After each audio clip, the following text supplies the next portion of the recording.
money, folks, and if you've watched this on a regular basis, this show, I have a crackpot theory, it's among many, that Donald Trump is very comfortable with his wealth. He is very comfortable who he is, and he kind of relishes it, even says, you know what, I'm rich, and he can buy, you know, a pulled pork sandwich for 1,000 people in Iowa. My next gentleman have had pulled pork. I'm not a huge fan of it, at face value, but sometimes it can be delicious.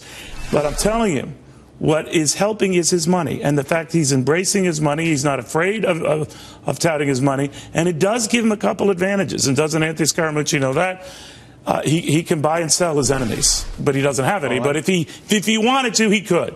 Charlie Gasparino, whether he had money or not, he would be making enemies. So, guys, welcome to both of you. Anthony, I began with you. This idea, among the other things I think is helping Donald Trump, is this great comfort he has with his money, to the point of boasting about it, but that it does bypass a lot of the nuances you have to deal with, you know, CPACs and the like. What do you think? Yeah, listen, he's comfortable with his money. He's comfortable in his own skin, as he pointed out. But here's the problem with Donald Trump. He's not thinking like a politician. That's going to help him early on. But when you get to the crunch time, okay, not thinking like a politician is going to start to hurt him, because he's going to have to talk about policies. He's going to upset a portion of the people that don't like those policies. And once that starts to happen, then the real rumble starts. And what if he keeps it really simple and he says, I'm a rich guy, I'm a doer, I get things done. Well, don't bog me down in the details. I'm going to do this. Boom, boom, boom. That's what he's going to do, because it's almost a no-lose situation for him. This is, in my view, always has been, you know, a brand building exercise for him to take his brand to the ultimate level. You don't think he's serious at all? Okay, well, I mean, I think he's serious in the notion that, well, if I win, well, it would be great. I could be in the White House. But I really do believe that this is a brand building exercise for him. And guess what's his brand? He's rich.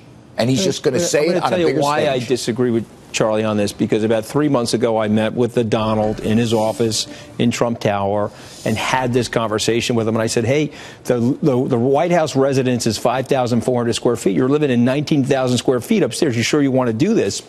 And he is adamant about it. And I said, well, you know, a lot of people don't think you're going to do this. That's why your polls are so low. Hey, Anthony, when I announce, I'm going to race up to the top of the polls. Okay, so he has been right about this stuff. He's an amazing salesman. He can. So you think it's just a brand building exercise? I think he's very serious, and I think he's emboldened every day by numbers that confirm it. Do you really think he's going to be able to? He's going to campaign in every state? Do you think he's going to set up operations in every state? He really hasn't. Here's the only thing the gentleman. You're arguing the traditional route to go. The only thing I will disagree with from the gentleman. I don't know about that. The Scott Walker campaign is taking Donald Trump very seriously. And so when people say that there are Republicans out there that are not taking him seriously, they are taking him seriously. Donald mentioned that Scott met with him. He did meet with him 3 months ago. I guess there was a donor that went after Donald Trump. Donald Trump's signature piece is he catapults back on anybody that goes after him. But Scott Walker didn't go after him. And I don't think he went after Scott Walker. And by the way, Scott Walker, because we want to get his reaction to all of this. And I'll be talking to Scott Walker on Your World on Fox News now about this whole thing and about whether you're a nervous backer of his now. But you're not a nervous backer. But I'm not a nervous backer. I love Scott. Well, I spoke to Scott this morning. These guys are taking him very seriously. Anthony, let's be real clear. And I think he helps Scott Walker. I'll tell you what. When you got 15 to 20 candidates, right? And I know Donald's smart enough to go to somebody and say, give me 3 wedge issues where I get 10 to 15, maybe a little more % of the vote, and I get on that stage. You get those 3 wedge issues, which he's done, and you are automatically in the race when there's 15 serious candidates. And I think that's what this is about. Now, the question is, but it's a long race. Let's step back, guys. 5 of them drop out, what happens? Something just came into news that's interesting. It could affect things for one Chris Christie. 3 public workers' pension funds are suing New Jersey for billions of dollars, claiming the state government breached contracts when it contributed less than planned. Of course, this was something that a court allowed Governor Christie to do at the time, but they are claiming breach of faith, a breach of contract, and they're suing for billions of dollars. Now, Christie could use this to his advantage to say, I risk this sort of stuff by taking on the unions, by taking on these public guys, and realizing that the greater good is looking after the people who pay the bills. Jersey, but what do you think? From a fiscal standpoint, and I know that's what he'd say, that's what I would say, but from a fiscal standpoint, it's pretty messy there. Now, he's done a good job in this sense, that a Democratic legislature, a real basket case place that he was left by your buddy Corzine. But you're friends. So friends and everybody. Some of the things I'm saying, he like throws one. But the reality is, when you start focusing on New Jersey, then someone's going to say, "Well, what's the unemployment rate?" What did you think of the way the media played off the fact that he invited a large crowd to free pulled pork sandwiches and everything else, as if to imply that's the only way you could get the crowd, which I found offensive. That Christie did? Yeah. No, I'm sorry. I'm switching back to Donald Trump. Managers, the only way we can get the crowd. I can tell you that. We have to. That's so. By the way, that is kind of a dumb assertion. I mean, wouldn't you want to hear Donald right now? Right. I mean, I want to hear pulled pork is just an added benefit.